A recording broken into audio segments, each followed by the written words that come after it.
தமிழ் மக்களுக்கு வணக்கம். இன்னைக்கு அமைச்சரவை சுத்திகரிக்கப்பட்டிருக்கு. அதாவது புதிய அமைச்சர்கள் பதவியேற்றுக் கொண்டிருக்கிறார்கள். அந்த அமைச்சர்களுக்கு இலாக்காக்கள் ஒதுக்கப்பட்டிருக்கு அப்படின்ற ஒரு சூழல்ல நாம இந்த அமைச்சரவைகள் ஒவ்வொரு துறையும் எப்படியெல்லாம் செயல்படலாம் அப்படின்ற நம்மளுடைய யோசனைகள். இதெல்லாம் யோசனைகளாக நம்முடைய கருத்து பரிமாற்றமாக நம்ம கொடுக்க முடியுமே தவிர்த்து அரசாங்கத்தில் இருக்கக்கூடியவர்கள் அதை பரிசீலனை செய்து இது சரி, இது தவறு, இவங்க சொல்லியிருக்கிறதுல ஏதோ ஒரு விஷயம் இருக்கு அப்படின்னு எடுத்து அதை அவங்க நடைமுறைப்படுத்தலாம். ஏன்னா எனக்கு இன்னும் ஞாபகம் இருக்கு, 2011-16 அந்த காலகட்டங்களில் பார்த்தீங்கன்னாக்கா திரு தங்கமணி அவர்கள் அந்த ஒரு துறையுடைய அமைச்சராக இருந்த பொழுது அவர்கிட்ட போயிட்டு இவ்வளோ பெரிய ஒரு ஃபைல், அது ஃபுல்லாக ரிசர்ச் பண்ணி அதை எல்லாத்தையும் கொண்டு போய் அவர்கிட்ட கொடுத்தேன், அமல்படுத்தணும் அப்படின்னு சொல்லிட்டு அமல்படுத்துவதற்குள்ள வேற வேற மாற்றங்கள் வந்துடுச்சு. ஐ திங்க் அப்போ 2011-2016 நத்தம் விஸ்வநாதன் அவர்கள் இருந்தார். 2016க்கு அப்புறம் தங்கமணி அவர்கள் வந்தாருன்னு நினைக்கிறேன். அப்போ கொண்டு போய் அவ்வளோ பெரிய ஒரு ஃபைலை கொடுத்தேன். அதுக்கப்புறம் அப்படியே விட்டுட்டாங்க. இது என்ன துறை அப்படின்னா, தமிழகத்தில் அதிகப்படியான வருமானத்தை ஈற்று கொடுக்கக்கூடிய எடுத்து கொடுக்கக்கூடிய ஒரு துறைகளில் முக்கியமான ஒரு துறையாக கருதப்படுகின்ற டாஸ்மாக் துறை. ஏன் இது அதிகப்படியா பேசப்படுது அப்படின்னாக்க, விளம்பரத்திற்காக இருந்தாலும் சரி, இல்லது அரசியல் செய்ய வேண்டும் என்றாலும் சரி, இந்த துறை பற்றி தான் அதிகப்படியாக பேச்சுக்கள் இருக்கும். ஏன் அப்படின்னா, அரசாங்கம் மதுவை விற்பனை செய்யலாமா? அப்ப மது என்பது கலாச்சாரத்தை சீரழிக்கக்கூடிய ஒரு விஷயமாக இருக்கிறதா? மது என்பது குடும்பங்களை சிதைக்கக்கூடிய ஒரு விஷயமாக இருக்கிறதா? இப்படின்னு சொல்லிட்டு பல்வேறு விவாதங்கள் நடந்து கொண்டிருக்கின்றன. இதுல பாத்தீங்கன்னா காந்திக்கு முன்னாலே இருந்து கூட நீங்க பாத்தீங்கன்னா மது விலக்கு, மது இல்லாத ஒரு நாடு, அப்படி சமூகம் அப்படின்லாம் நிறைய பேசப்பட்டது. ஆனால் ஒரு விஷயத்தை நம்ம புரிஞ்சுக்கிறோம், மனித குலம் தோன்றியது முதலேயே ஏதோ ஒரு போதையை தேடி மனிதன் சென்று கொண்டே இருந்திருக்கிறான் அப்படின்றது இது வரலாற்று உண்மை, இதை மறுக்க முடியாது. அப்போ அது கல்லு அப்படின்ற அந்த பானங்களா இருக்கட்டும், இல்லை அதுக்கப்புறம் பார்த்தீங்கன்னா சோமபானம், சுறாபானம், இந்த மாதிரி நிறைய எல்லாம் இருக்கு. இப்படியெல்லாம் ஏதோ ஒரு போதை பொருளை, ஒரு போதை வஸ்துவை தேடி செல்வது அப்படின்றது மனிதனுடைய இயல்பு. சங்க இலக்கியங்களே எடுத்துக்கிட்டீங்கன்னாக்க, இப்போ நீங்க சங்க இலக்கியங்கள்லாம் படிச்சோன்னா, சிலப்பதிகாரம் படிச்சோம்னாக்கா இந்திர விழா பத்தி இருக்கும். இந்திர விழாவில் ஆண்கள் பெண்கள் இவங்கெல்லாம் மது அப்படின்றது, அஃப்கோர்ஸ் அந்த மது அப்படின்றது நீங்கள் பார்த்தீங்கன்னாக்கா இன்னைக்கு வர சொசைட்டியில் இருக்கக்கூடிய மது வகையாக இருக்கலாம், இல்லாமல் இருக்கலாம், இல்லை வேற ஒரு மது வகையாக இருக்கலாம். அப்படி ஏதோ ஒரு இடத்துல மது வகைகளை அவர்கள் உட்கொண்டிருக்கிறார்கள் அப்படின்றது நமக்கு புரியுது. இந்திர விழா இதெல்லாம் எடுத்தோம்னாக்க இதெல்லாம் வரலாறு. இன்னும் சொல்ல வேண்டும் என்றால், உலக அளவில் போதை சார்ந்த மிகப்பெரிய சண்டைகள், பிரச்சனைகள், சச்சரவுகள் இதெல்லாமே நடந்திருக்கு. ஏன் வரலாற்றில் மிகப்பெரிய நகரங்களே உருவாகி இருக்கு. இன்னைக்கு நீங்க பார்க்கக்கூடிய மும்பை, ஷாங்காய், ஹாங்காங் போன்ற நகரங்கள்லாம் எப்படி உருவாச்சு தெரியுமா? விக்டோரியா மகாராணிங்கிற ராணி 19 வயதோ 20 வயதுல அவங்க ராணி ஆறாங்க. அவங்க பார்த்தீங்கன்னாக்கா போதை மருந்தை எடுத்துக்கொள்ளக்கூடிய, போதை மருந்துனா என்ன, அவங்க ஏதோ ஒரு அங்க கிடைக்கக்கூடிய ஒரு போதை மருந்தை எடுத்துக்க கொள்ளக்கூடிய ஒரு நபர். அது அவங்களுடைய தனிப்பட்ட விஷயம் என்று வைத்துக் கொண்டாலும், ஒரு மிகப்பெரிய ஒரு கொள்கை அளவில் ஒரு பிரச்சனை ஏற்படுது. அது என்ன அப்படின்னாக்கா ஓபியம் வார். இதெல்லாம் நீங்க பாத்தீங்கன்னா இந்த சோசியல் ஸ்டடீஸ் அப்படின்னு சொல்லிட்டு இந்த 8ஆம் வகுப்பு 9ஆம் வகுப்பு பாடங்கள்ல இது வரும்னு நினைக்கிறேன். ஓபியம் வார் என்று நடந்தது. அதாவது சீனாவுடன் போர் நடந்தது. ஆங்கிலேயர்கள் அப்படின்றதை விட ஆங்கிலேயர்கள், அமெரிக்கர்கள் இவங்க எல்லாருக்கும் சீனாவோட ஒரு போர் நடந்தது. இந்த போர் எதற்காக என்றால், ஓபியம் என்கிற அந்த போதை வஸ்துவை அவங்க உற்பத்தி செய்து அதை சீனாவுக்குள் தள்ளுகிறார்கள், கொண்டு போய் கொடுக்கிறார்கள். ஏன்னா சீனாவிலிருந்து வரக்கூடிய வஸ்துக்கள் என்ன அப்படின்னு பார்த்தீங்கன்னா டீ, அப்புறம் இந்த செராமிக்கு, இந்த மாதிரியான பொருட்கள் தான் அங்கிருந்து வருது. அதற்கு மாறாக இவங்க என்ன கொடுக்குறாங்க அப்படின்னு பார்த்தீங்கன்னாக்கா, இந்த ஓபியம் அப்படின்ற அந்த போதை வஸ்துவை அங்கே தள்ளி கொண்டிருந்தார்கள். அதை சீன அந்த அரசாங்கம், அதாவது அந்த மன்னர் அதை நிறுத்துகிறார், தடை செய்கிறார். தடை செய்யும்போது என்ன ஆகுதுன்னா, ஒரு பக்கத்திலிருந்து சீனாவிலிருந்து எல்லாம் வருது, சீனாவுக்கு எதுவுமே இறக்குமதி ஆகலை அப்படின்ற நிலையில ஏற்றுமதி மட்டுமே ஆகிறது, அங்கிருந்து ஏற்றுமதி மட்டுமே ஆகிறது அப்படின்ற ஒரு சூழல்ல ஒரு டெபிசிட் ஏற்படுது. அப்ப இந்த டெபிசிட்டை பணத்தை கொடுத்து நிரப்ப வேண்டும் அப்படின்ற நிலையில நம்மளால கொடுக்க முடியாது என்ற ஒரே காரணத்திற்காக பார்த்தீங்கன்னாக்க சீனாவுடன் ஒரு போரை புரிகிறார்கள். எதற்காக என்றால் இந்த ஓபியம் என்கிற இந்த போதை பொருளை அங்கே விற்பனை செய்வதற்கு நீங்கள் அனுமதிக்க வேண்டும் அப்படின்னு சொல்லிட்டு அந்த போர்ல சீனா தோற்று போகிறது. அதுக்கப்புறம் பார்த்தீங்கன்னா இந்த போதை வஸ்து இது எங்க விளைவிக்கப்படுகிறதுன்னு பார்த்தீங்கன்னாக்கா முக்கியமாக இந்தியாவில் விளைவிக்கப்பட்டது. இதுல இருந்த குடும்பங்கள் யாரெல்லாம் அப்படின்னு பார்த்தீங்கன்னா இன்னைக்கு நம்ம பார்க்கக்கூடிய மிகப்பெரிய தொழிலதிபர்கள் குடும்பங்களா இருக்கக்கூடிய பஜாஜ், டாடா இவங்கெல்லாம் இங்கிருந்து வந்தவங்க தான்.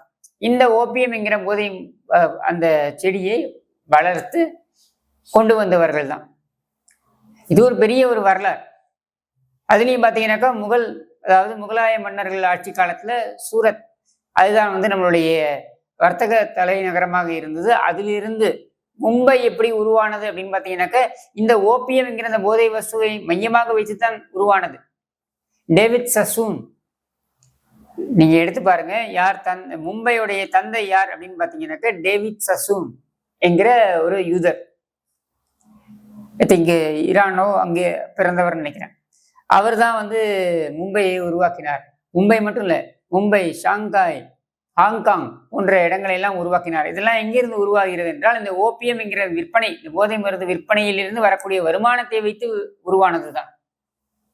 அப்ப இது ஒரு பெரிய ஒரு சப்ஜெக்ட். இது தனியா நம்ம பேசுவோம், இது வரலாறு, இது தனியா பேசுவோம். இப்ப நம்ம விஷயத்துக்கு வருவோம்.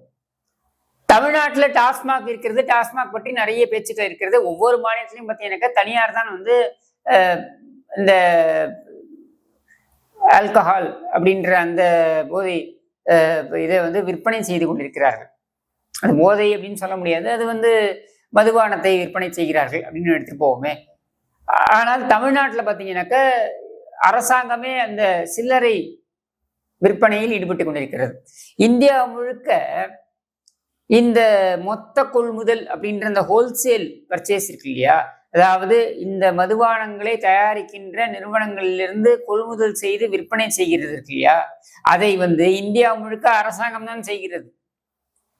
ஆனால் தமிழ்நாடு போன்ற மாநிலங்கள்ல, தமிழ்நாடு, டெல்லி, தமிழ்நாட்டுக்கு முன்னாடி டெல்லியில ஆரம்பிச்சிட்டாங்க.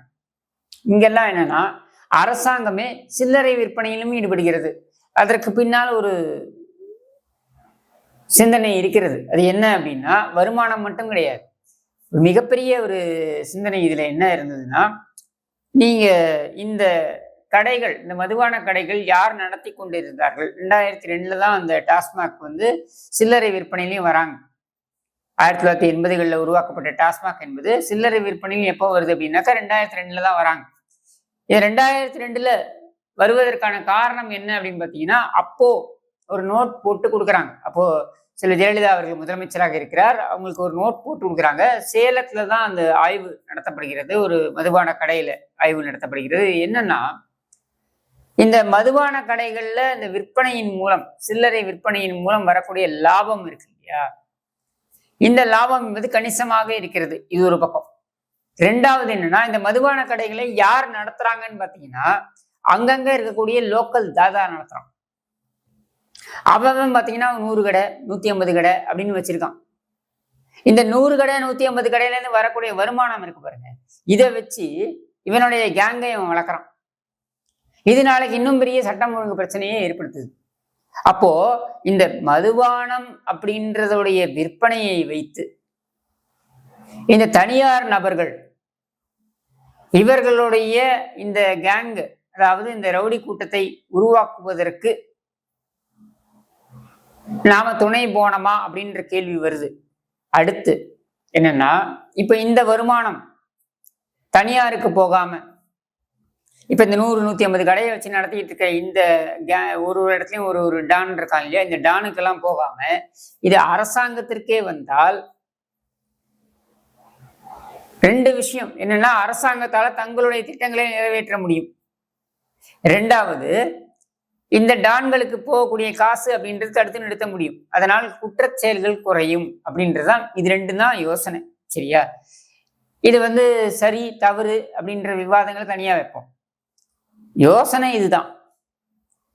அப்போ இந்த யோசனையின் அடிப்படையில் தான் இதை முறைப்படுத்தும் வண்ணம் டாஸ்மாக் என்பது சில்லறை வர்த்தகத்திலும் இறங்குகிறது. அரசாங்கமே கடைகளை திறக்கிறேன் அப்படின்னு சொல்றாங்க. இதுல என்ன பெரிய பார்க்க வேண்டிய விஷயம் அப்படின்னா, உலகத்திலேயே சரி இந்தியாவிலேயே வச்சுப்போம், விளம்பரம் செய்யாமல் அதிகப்படியான விற்பனை ஆகின்ற பொருள் அப்படின்னா, முக்கியமான பொருள் எதுவாக இருக்கும் அப்படின்னா இந்த மதுபானங்கள் தான். ஏன்னா விளம்பரம் செய்ய முடியும், மதுபானங்களுக்கு விளம்பரம் செய்யக்கூடாது அப்படின்னு தடை காலங்காலமா இருக்கு. ஆனால் விளம்பரமே இல்லாம ஒவ்வொரு நாளும் கோடிக்கணக்கான மக்கள், நீங்க பார்த்தீங்கன்னா கிட்டத்தட்ட எனக்கு தெரிந்து ஒரு 1.25 சொன்னா 1.25 கோடி, 1,25,00,000 மக்கள் நுகர்வோர் பார்த்தீங்கன்னாக்கா மதுபான கடைகளை நோக்கி தினம் தினம் செல்கிறார்கள். எந்தவித விளம்பரமும் கிடையாது, மார்க்கெட்டிங்கும் தேவை கிடையாது. ஆனால் ஒரு பொருளே அவர்கள் வாங்குகிறார். இப்ப டாஸ்மாக் என்கிற நிறுவனத்துக்கே வருவோமே, இது ஒரு கார்பரேஷன்.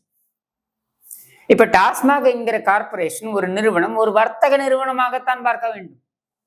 அது அரசாங்கத்திலிருந்து மேற்பார்வை செய்யக்கூடிய ஒரு நிறுவனமாக பார்க்கப்பட்டாலும் கூட வர்த்தக நிறுவனம் தான். நீ ஒரு பொருளை 50 ரூபாய்க்கு வாங்குற, 80 ரூபாய்க்கு விற்கிற, 30 ரூபாய் லாபம் பார்க்குற அப்படின்னா அது வர்த்தகம் தான். அதை வேற எந்த சால்ஜாப்பும் சொல்ல முடியாது. அப்படின்னும் பொழுது இப்படி எந்தவித விளம்பரமும் இல்லாமல்,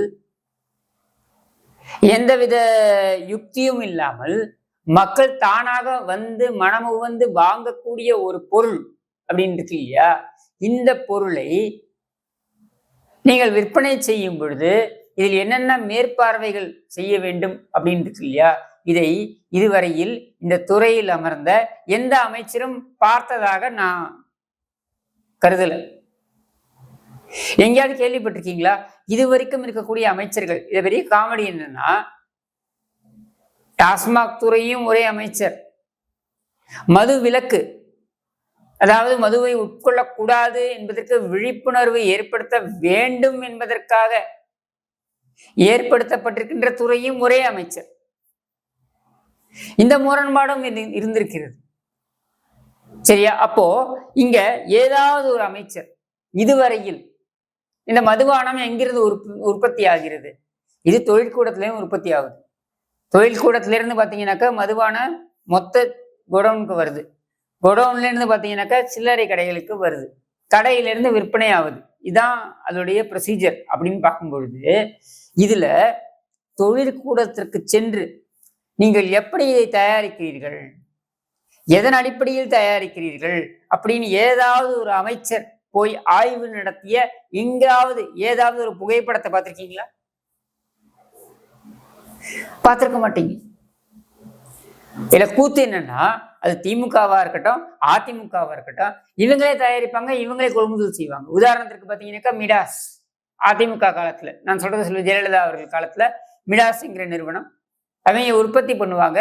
சசிகலா அவர்களுடைய குடும்பத்தை சேர்ந்தவர்கள் அந்த நிறுவனத்தை நடத்தி கொண்டிருந்தார்கள். அதை அவங்க கொள்முதல் பண்ணுவாங்க, அரசாங்கம் கொள்முதல் செய்யும். இவங்களே ஆட்சியில் இருப்பாங்க, இவங்களே கொள்முதல் செய்வாங்க.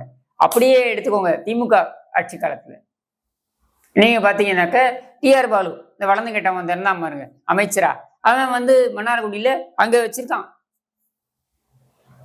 மதுபான தொழிற்சாலையை வச்சிருக்கான். அந்த தொழிற்சாலையில பாத்தீங்கன்னா கிட்டத்தட்ட 5000 பெண்களே வேலை செய்யறாங்க.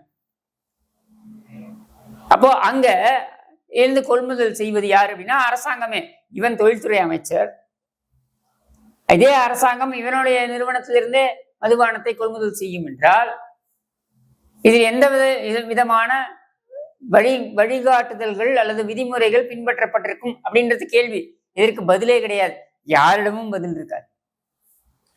அப்போ இப்போ இதெல்லாம் இல்லாம ஒரு புது அரசாங்கம் வந்திருக்குன்னா நீங்க பார்க்க வேண்டியது, நம்ம எதிர்பார்ப்பது என்ன இவங்க கிட்ட இருந்து அப்படின்னா, முதல்ல இந்த தொழிற்சாலைகளுக்கு போய் பாருங்க எப்படி தயாரிக்கிறார்கள்.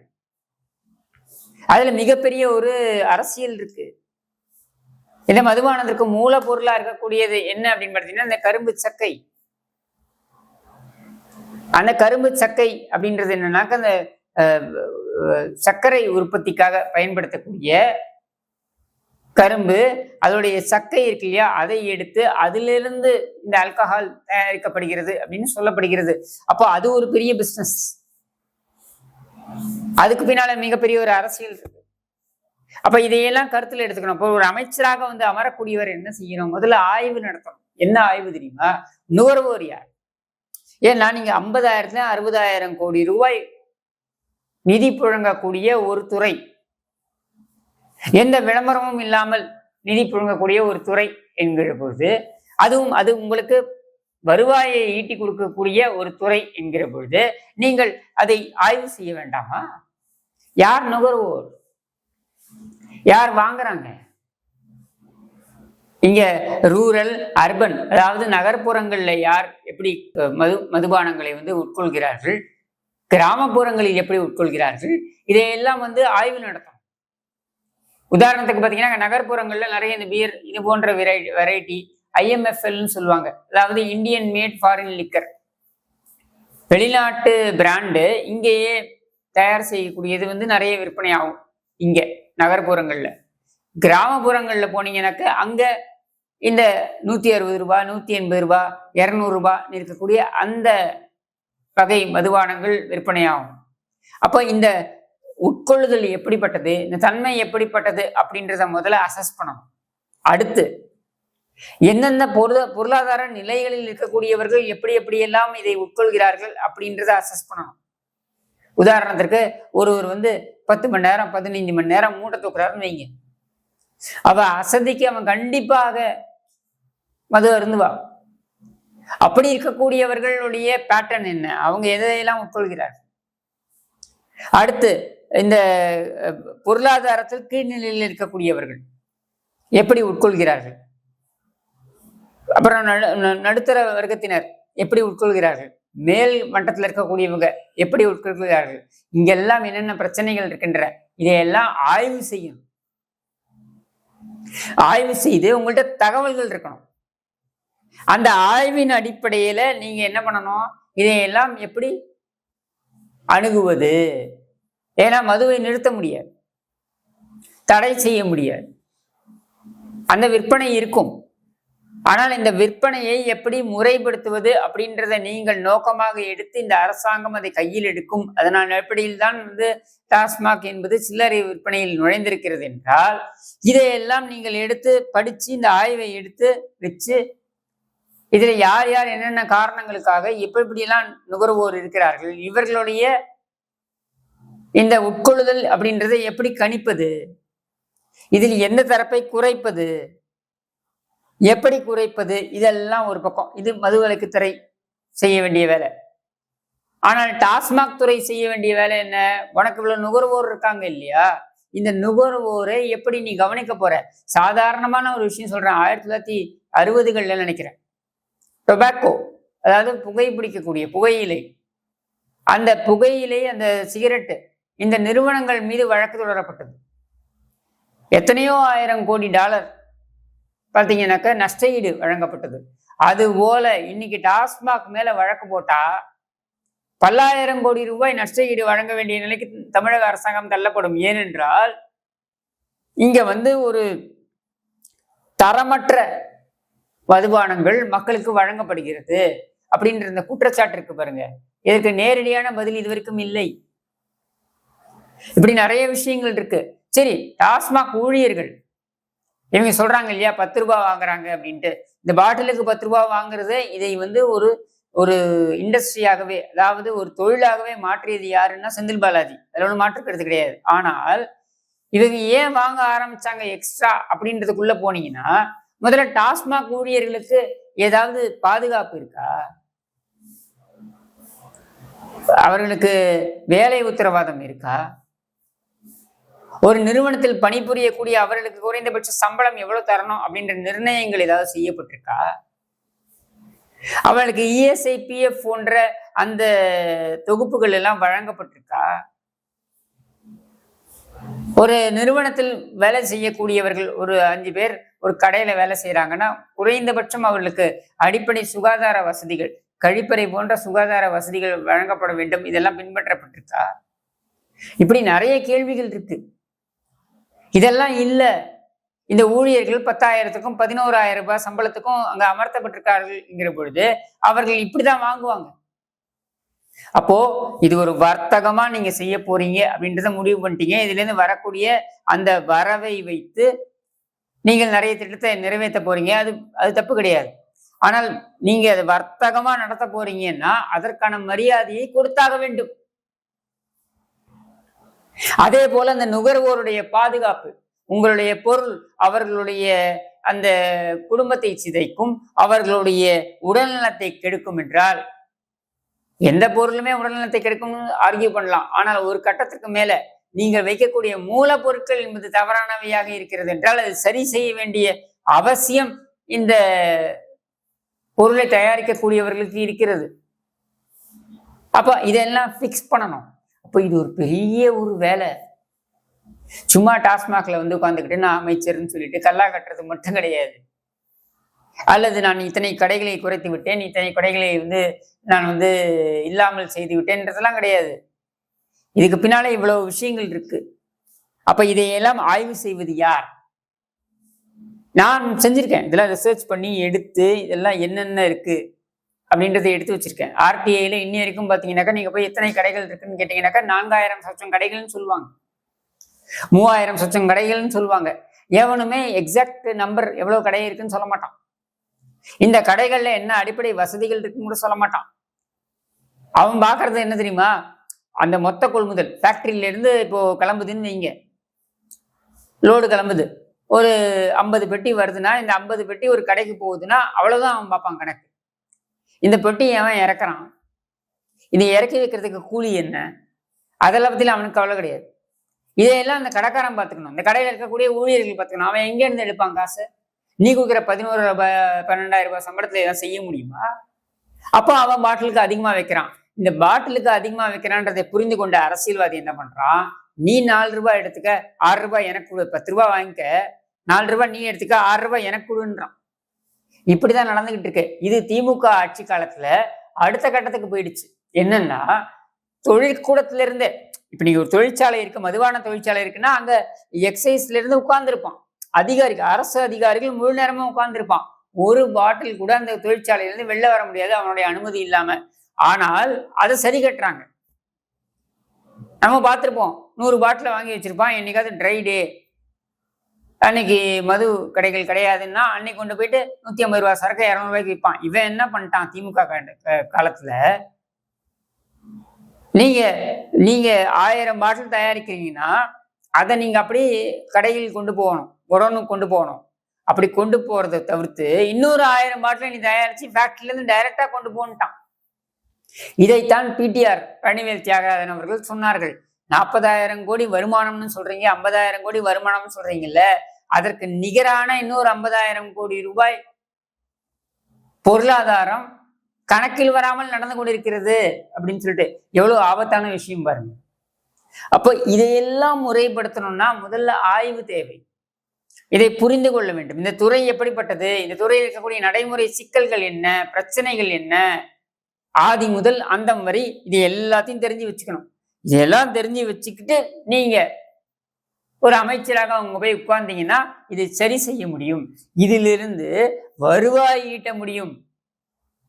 அந்த வருவாய் என்பது சட்டப்படி நியாயமான வருவாயாக அரசாங்கத்துக்கு கொண்டு வர முடியும். எவ்வளவோ விஷயங்கள் இருக்கு இதுல, இது தனியாவே பேசுவோம். இது எதுக்காக சொல்றேன் அப்படின்னா, இன்னைக்கு இருக்கக்கூடிய துறைகளுக்கு அமைச்சர்களை போட்டிருக்கீங்க, புதிய புதிய ஆட்களை போட்டிருக்கீங்க, வரவேற்கத்தக்க விஷயம். ஏன் வரவேற்கத்தக்க விஷயம்னா, புதிய ஆட்கள் அரசாங்கம் அரசு நிர்வாகம் எப்படி செயல்படுகிறது என்பதனை தெரிந்து கொள்வது. அதே பழைய கும்பல் உட்கார்ந்து அதையே செய்வதை தவிர்த்து புதிய ஆட்கள் இதை கற்றுக்கொள்வது என்பதனை வரவேற்கிறேன். அதுதான் ஜனநாயகம். ஆனால் அதே சமயத்தில் இதையெல்லாம் சிந்தியுங்கள் அப்படின்னு சொல்றேன். இதையெல்லாம் மனதில் வைத்துக் கொள்ளுங்கள் என்று கூறி இதையெல்லாம் ஒரு சஜஷனா தான் கொடுக்குறேன். நான் தவறாக இருந்தால் நீங்க கரெக்ட் பண்ணுங்க என்று கூறி விடைபெறுகிறேன். நன்றி, வணக்கம்.